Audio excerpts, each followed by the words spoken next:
Good morning.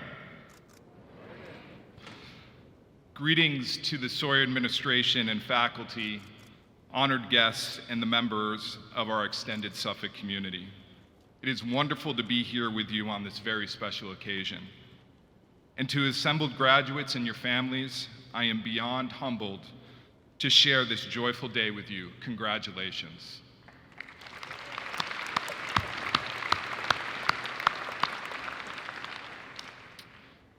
It's impossible to stand before you as we mark the end of this chapter of your Suffolk journey and not flash back to my own arrival.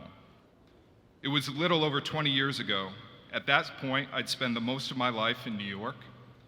I'd considered a few different career paths, settled on none, and came to Suffolk intent on following my curiosity wherever it led me. Here I joined a community animated by possibility, people driven by big ideas, motivated to push boundaries. As a new arrival, the buzz of Beacon Hill and the energy of early morning downtown had great resonance for me. But to be completely honest, it also intimidated me. On those sidewalks, everyone seemed to know exactly where they were going, and I didn't. In certain moments, I'd let self-doubt creep in, question my decision to come here. Hindsight is a wonderful thing. As life goes, you continue to accumulate it. You're storing more of it every minute. Hindsight tells me that in my early days arriving here, the main question I had was, do I belong? What does it mean to belong? Is it about feeling welcome? About having the transcript that stands up to the person next to you? Is it about passing the eye test of what we assume everyone in this community thinks is somebody who fits? Belonging is not a fact, it's a feeling. It's blood pressure, heart rate. Belonging is ease, comfort, and relatability. When you feel you belong, you don't have to perform. When you have a sense of belonging, you can be your most authentic self. Most people would say that the place where they feel most at home, very simply, is home. About 300 miles separate my home of Binghamton, New York, from Boston. Not a lot, relatively speaking, but when I decided to come here to study for my MBA, I had the sense of a great cultural distance that I would have to traverse. I was wary of Boston. I had my doubts, my suspicions. I had an inkling that I might not belong. We don't need to labor over the reasons or get to the history department involved, but I'll say this. As a son of an African father from the Gambia and a Caucasian mother who grew up on a rural farm in upstate New York, I didn't figure on meeting many people who would qualify as a close peer of mine. And as a student who had been earnest but not exceptional, I certainly wondered if I'd be able to run at the same speed as my peers. 2 decades ago, I made my journey here, and part of the baggage I brought with me was unintentional bias, taking root in my mind that told me that Boston was a city that kept outsiders at arm's length, a city that was a place, if you weren't from here, you would never truly be home here. Now I've made my way. I've become part of Boston and the surrounding community just as it has become a part of me. The same goes for Suffolk. I was outside, but like so many of you, I did the work to get inside. It certainly wasn't easy. A slight case of imposter syndrome hounded me, but I stayed curious, tried to work hard, had tough conversations.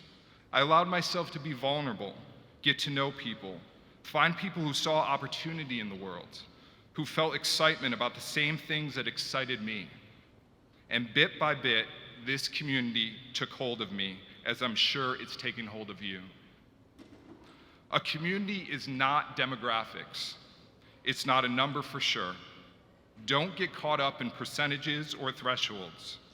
Communities are about shared values and interests, experiences that bind memories together, moments that make change, ideas we're still debating, and emotions we're still feeling after we're talking about the basic facts. Some of you will start new companies from the ground up. Others will breathe new air into existing enterprises.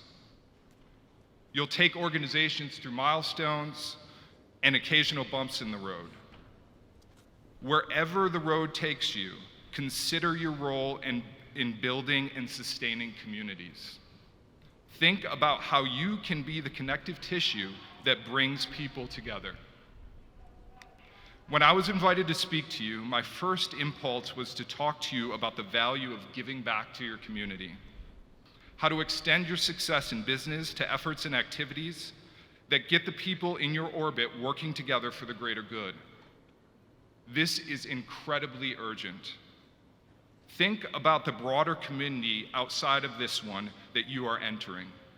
Consider the problems that remain unresolved and seem unsolvable. Anxieties and tensions that fray our communities and set people against one another. People living under the burden of poverty, disease, and injustice. You may go and do well for yourself and be able to provide a buffer between yourself and these realities. Resist that impulse. I believe that as a society, we must reestablish that our primary role in this world and our communities is not about what we receive or how we progress individually, but more importantly, how these individual gains can improve the lives around us. Suffolk provided me, and I'm sure has provided you, with the practical knowledge and necessities to succeed. You've been exposed, as I was, to disruptive thinkers whose teaching about business's inner machinery will be relevant to the present world you are graduating into. Importantly, your Suffolk education has been layered with an appreciation for how our broader society is evolving. Many of you have come here in search of a career, to gain skills that you can apply to a job, hopefully a good one. What I hope you come away with is a sense of purpose. A sense of purpose will guide you.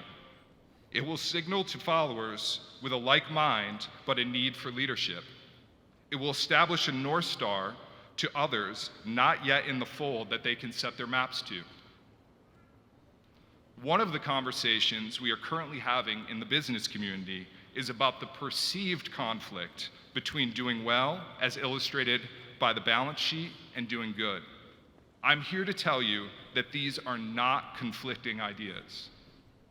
At Suffolk, in courses in conflict and negotiation and business ethics, I learned that there is tremendous upside in fostering, protecting, and elevating the greater good.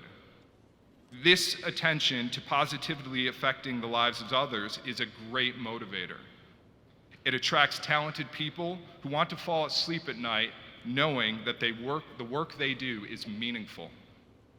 So what does it mean to give back? You may put a generous check in the mail to support a cause. You may roll up your sleeves a few Saturdays at a homeless shelter or a food bank. These are important ways to contribute. But giving back can also mean working on the most pressing challenges facing our communities now and in the future. Climate change, equity in all forms, social justice, improvements in education and healthcare. As someone from a family that benefited greatly from community support, I decided early in my life that given the opportunity and the resources, I'd dedicate a portion of my life and myself to giving back in a way that would benefit others and contribute to the greater good. And I will grant you, this is not easy. It takes tremendous effort to make the right connections, to put the right people together, and orient everybody in the direction of change. But it must be done. I urge you to embrace this not as an additional demand on your time, but a responsibility that is core to who you are. Because no matter where you came from or how you got to this day, you're blessed and somebody has helped you get here. What's been instilled to you at Suffolk to help you succeed in business can be applied to help others. Use your powers to affect people, how people think, learn, change, and go forward. Where a network is required to drive action, but none exists, be the start of one.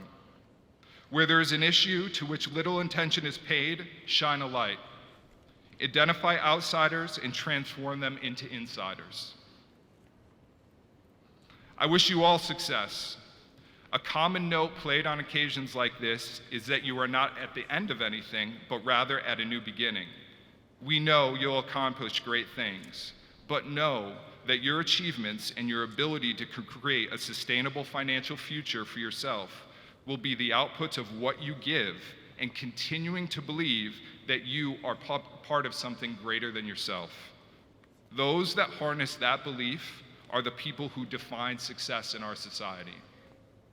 So please, go out and build communities. Set your sights on huge challenges.